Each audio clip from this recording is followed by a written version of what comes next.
महाकाली तथागत गौतम बुद्ध,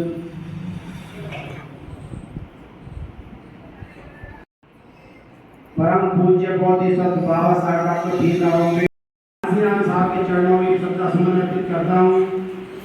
परम पूज्य भिक्षु संघ को मेरा वंदन। उपासक उपासिकाओं को आज अशोक धम्म विजय दिवस।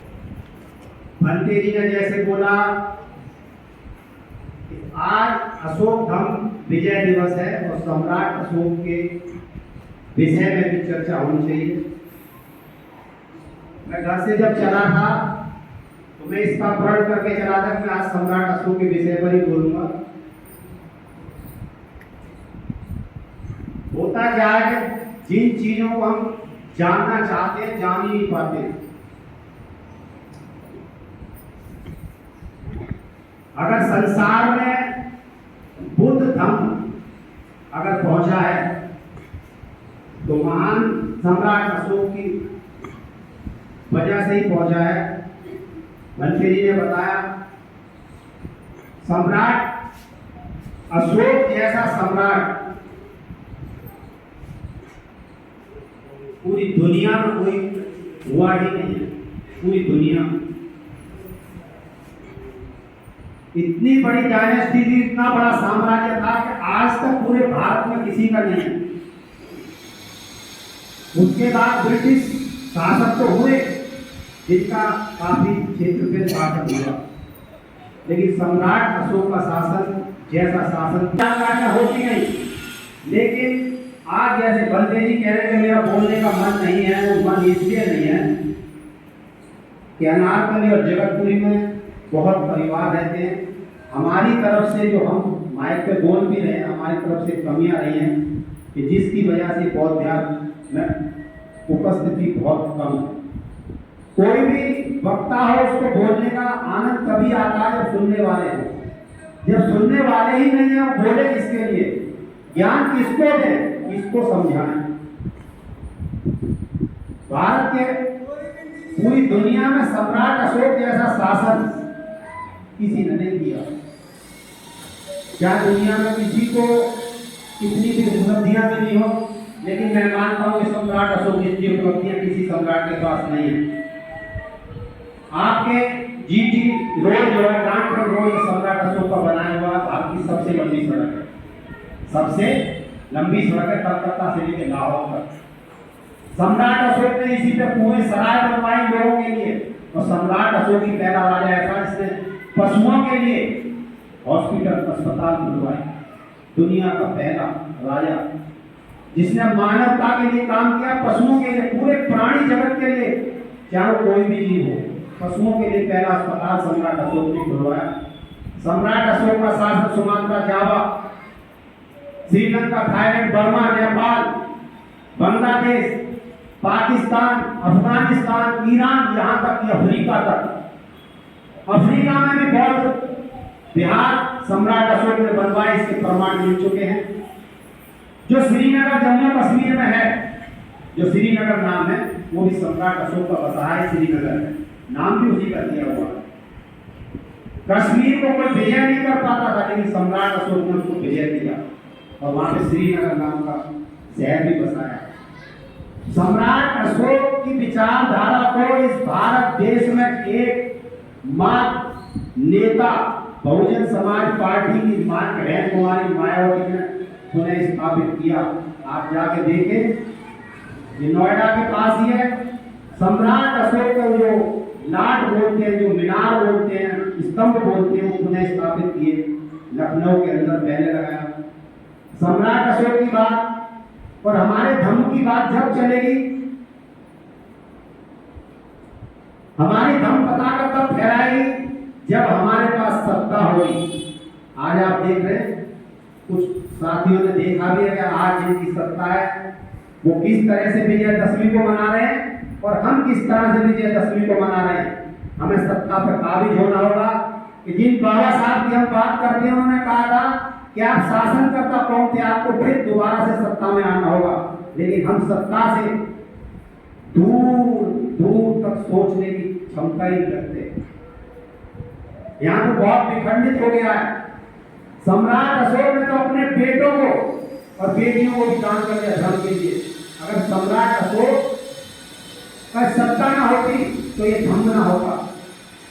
अगर मायावती की सत्ता ना आती, बहुजन समाज पार्टी के दोबारा से गौतम बुद्ध नगर, गौतम बुद्ध विश्वविद्यालय न बनता।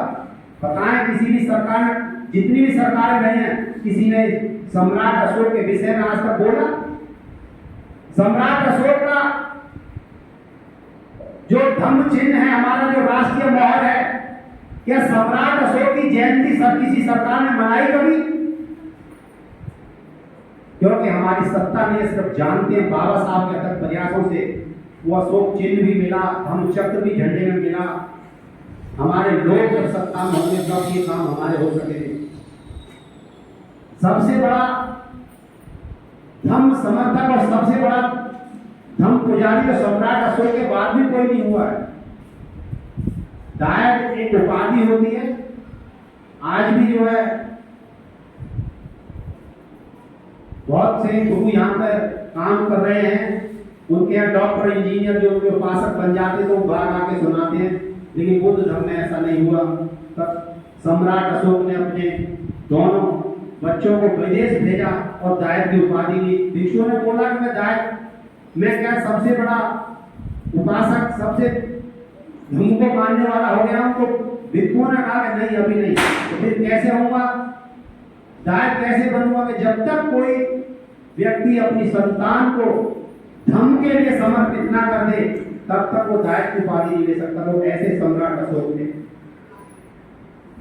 बिना तलवार के किसी भी राजा ने राज नहीं किया, बिना हथियार उठाए। पूरी दुनिया में इस पृथ्वी पर कोई पैदा ही नहीं हुआ। 40 साल बिना हथियार उठाए सम्राट अशोक ने इस भारत देश के संपूर्ण भारत, अखंड भारत जिसकी बात करते हैं ना, अखंड भारत, जो आज की वर्तमान सरकार है वो कहती है अखंड भारत बनाएंगे। अगर जिस दिन अखंड भारत बन गया ना, वो अखंड भारत फिर बौद्ध धर्म का ही भारत होगा, वहां कुछ नहीं मिलेगा। आप चले जाए सुमात्रा, जावा, श्रीलंका, अफगानिस्तान, चाहे नेपाल जाए, जहां भी जाएंगे आपको बुद्ध ही बुद्ध मिलेंगे, कहीं भी चले जाए।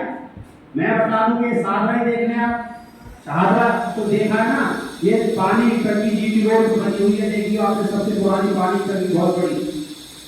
यहाँ के बेसमेंट की खुदाई में भगवान तथागत बुद्ध की मूर्ति निकली है। ये बाग दीवार सब्जी मंडी फतेहपुरी में वो मूर्ति लगी हुई है, जाके देख सकते हो। वो 1000 साल पुरानी मूर्ति है, यानी 1000 साल पहले सादरा ये बुद्ध की धरती थी। जाके देखना है, अगर मेरी बात कर जाके, ये फतेहपुरी में लगी हुई है। लेकिन यहाँ की जो सोच के लोग हैं, जिनकी मानसिकता तुच्छ है, वो पूरा पार्क कम से कम नहीं तो 5-7 हजार गज का होगा, जो उसको एमसीडी ने वहां पे स्थापित किया था मूर्ति को। लेकिन इन गंदी सोच के लोगों ने उस मूर्ति को अपने घर का कचरा डाल डाल के दबा दिया। एक महाराष्ट्र था, मेरे घर आया करते थे, उन्होंने वहां पे संघर्ष किया। आज वो सिर्फ, मैं और मेरी पत्नी अभी कोरोना से पहले हम गए थे, वहां देख रहे थे, बनते अभी भी रहते हैं। मात्र 200 गज जमीन में उसे समेट के रख दिया, क्योंकि आज हमारी सत्ता नहीं है, आपका धर्म कभी नहीं बढ़ सकता। आज हम किस लिए उपस्थित नहीं है? क्योंकि हमारे पास शासन और सत्ता का सहयोग नहीं है। जैसे अभी बताया महासचिव महोदय ने, भोपरा पे हमारी धम्म यात्रा उत्तराखंड से आ रही थी, उसको रोक दिया गया।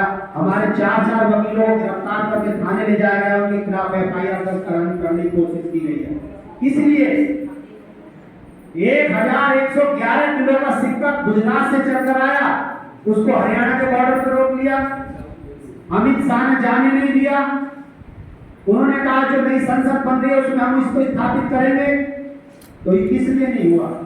आपके पास सत्ता नहीं है, आपके पास शासन की बागडोर नहीं है, आप सत्ता के लिए सोच ही नहीं रहे। अब पहले सत्ता के लिए कैसे सोचें?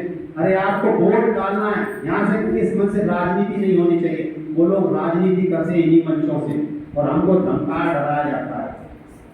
हमारा धर्म तभी फैलेगा जब हम सत्ता की ओर जाएंगे, सत्ता अपने हाथ में लेंगे और अपनी सोच की सत्ता को हासिल करेंगे, तभी हम सम्राट अशोक और बाबा साहब के धर्म को आगे बढ़ा पाएंगे। तथागत बुद्ध ने तो मार्ग दिया, उस पे चलने का काम सम्राट अशोक ने किया, बाबा साहब ने किया, साहब कांसीराम ने किया, मायावती कर रहे हैं। लेकिन हम क्या कर रहे हैं?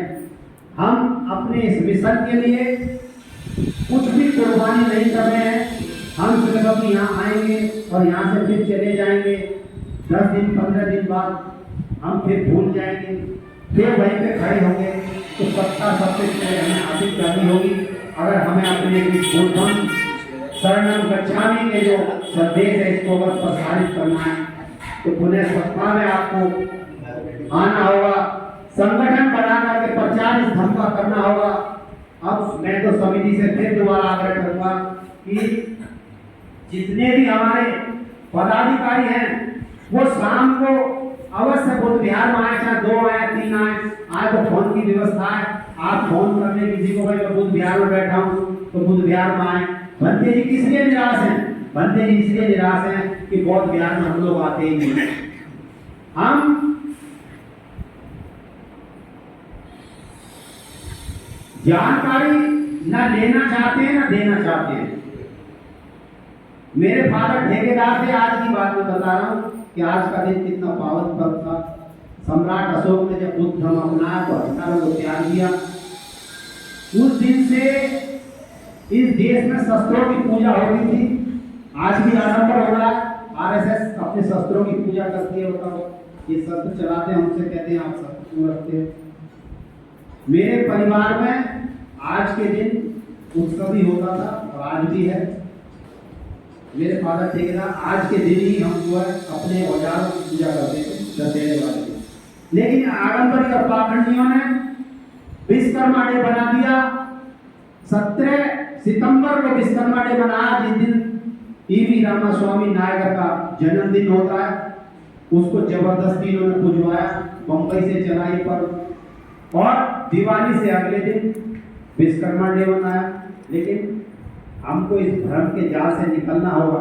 हमारे पूर्वजों ने इस संस्कृति को बचा के रखा है। उत्तर प्रदेश के अंदर आज के दिन जितने भी राजमिस्त्री बढ़े हैं वो आज अपने औजारों की शस्त्रों की पूजा करेंगे।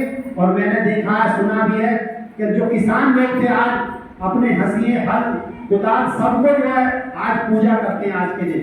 तो ये परंपरा हमारी पुरानी है, आज की नहीं है, लेकिन हम भूल गए थे। हमें पुनः जानना होगा, सम्राट अशोक के विषय में भी जानना होगा, पढ़ना भी होगा। बहुत बड़ा विषय है सम्राट अशोक का। कहीं भी अगर आप गूगल पे भी जाएंगे, अगर सर्च करेंगे ना, तो नंद वंश से पहले कौन सा वंश था कोई बता ही नहीं पाएगा गूगल पर। यानी कि सबसे पुराना धर्म अगर है तो बुद्धिज्म है। यहूदी और बुद्धिज्म दोनों समकालीन, मतलब वो वहां चला रहे थे, हम यहाँ चला रहे हैं। बुद्ध का संदेश पूरी दुनिया में है। अशोक सम्राट का जो आज ये धम्म विजय दिवस है, मैं पुनः आपको इसकी बधाई और शुभकामनाएं देता हूँ। इन्हीं शब्दों के साथ मैं एक चीज और कहना चाहूँगा कि जब तक हमारी महिलाएं इस धम्म में आगे नहीं आएंगी, हमारा धम्म जो है नहीं बढ़ेगा। आज संसद में एक कानून पारित हो गया है कि 33% महिलाओं की भागीदारी होगी, लेकिन किन महिलाओं की भागीदारी होगी संसद में, ये आपको समझना पड़ेगा। अगर हमारे समाज की महिलाएं आगे नहीं आएंगी तो दूसरे समाज की महिलाएं उस सत्ता पर काबिज हो जाएंगी और फिर हम पीछे रह जाएंगे। इसलिए मेरा महिलाओं से निवेदन है कि आप सक्रिय हो जाएं, अपने मन की झिझक निकाल दें। जैसे दूसरे समाज की महिलाएं आप देखेंगे वो आगे बढ़ बढ़ कर काम करती हैं, अपने बच्चों को मंदिरों में भेजती हैं। आप भी अपने बच्चों को बहुत प्यार में भेजें, जा बेटा बहुत प्यार में जा, 10 मिनट के लिए जा। लेकिन हम नहीं कर पा रहे हैं। बाबा साहब ने भी कहा था कि किसी समाज की अगर तरक्की देखनी है तो उस समाज की महिलाओं ने कितनी तरक्की की है, इससे पता लगेगा उस समाज कितना ताकतवर बना है, कितनी उसकी तरक्की है। जब हमारे समाज की महिलाओं की तरक्की हमें दिखाई नहीं दे रही, उनकी सोच बदल नहीं रही है, तो हमारा समाज कैसे आगे बढ़ेगा। और सत्ता का दुरुपयोग ये देख लें कि अभी वर्तमान की जो सरकार दिल्ली में चल रही है, मुझे तो बताना पड़ेगा, लोग कहेंगे कि राजनीति चल रही है। जब 22 प्रतिज्ञाएं एक पार्टी के विधायक ने, मंत्री ने वो पढ़ दी, तो इस आरएसएस और मनुवादी लोगों ने उसके घर पे जाकर हमला किया और उसने त्याग पत्र दे दिया। इतना ताकतवर व्यक्ति इतना भीरू हो गया, इतना डरपोक हो गया कि उसने अपने मंत्री पद से इस्तीफा दे दिया। कितनी बड़ी विडंबना, इतना ताकतवर। तो ये बताएं कि ताकतवर व्यक्ति झुक जाए तो हमारा समाज किस दिशा में जाएगा। इसलिए 22 प्रतिज्ञाओं को हमेशा ध्यान में रखें। बाबा साहब ने कहते हैं, ब्रह्मा विष्णु गौरी गणपति राम और कृष्ण को ईश्वर नहीं मानूंगा, ना कभी इनकी पूजा करूंगा। लेकिन जो लोग यहाँ पर आए हैं वो तो मैं मान सकता हूँ कि वो इसके इस तरफ ना जा रहे हो, लेकिन जो परिवार यहाँ नहीं आते, हमारी महिलाओं से निवेदन है कि वो उन घरों में जाएं और धर्म का प्रचार प्रसार करें, अपनी बात कहें। कोई मानेगा नहीं मानेगा, ज्यादा न सोचें और अपना काम करें। जैसे काशीराम साहब कहते थे कि अकेला ही चला था, 92 मंजिल लोग जुड़ते गए और कारवां बनता गया। बाबा साहब ने वही काम किया, अकेले ही चले थे। कितना हमको दे गए कि आज हम माइक में बोल रहे हैं। आज ये बौद्ध विहार है हमारे पास। बाबा साहब ने सत्याग्रह किया 3 मार्च 1930 को मंदिर प्रवेश का, तो बाबा साहब ने इसलिए नहीं किया कि आप मंदिरों में जाकर घंटा बजाओगे या उनकी पूजा करोगे। समानता के लिए उन्होंने संघर्ष किया। हमको समझना पड़ेगा कि हमारी दशा क्या थी। अगर आप नहीं समझे तो उस दिशा में जाने के लिए यहाँ की सरकारों ने काम कर दिया है। वो हमें पग पग पर रोक रही है और आपको तुरंत निश्चय होकर के बाबा साहब ने कहा था कावासाकी भवन में अपने स्टूडेंट को, बच्चों को संदेश में, गरुड़ जब ऊंची उड़ान भरता है, गरुड़ बाज जिसको कहते हैं, वो हवा के रुख की परवाह नहीं करता और ऊंची उड़ान भरता है। इसीलिए हम सभी को गरुड़ जैसी उड़ान भरनी है, हवा के रुख की परवाह नहीं करनी है। इन्हीं शब्दों के साथ जय भीम, जय भारत, नमो बुद्धाय।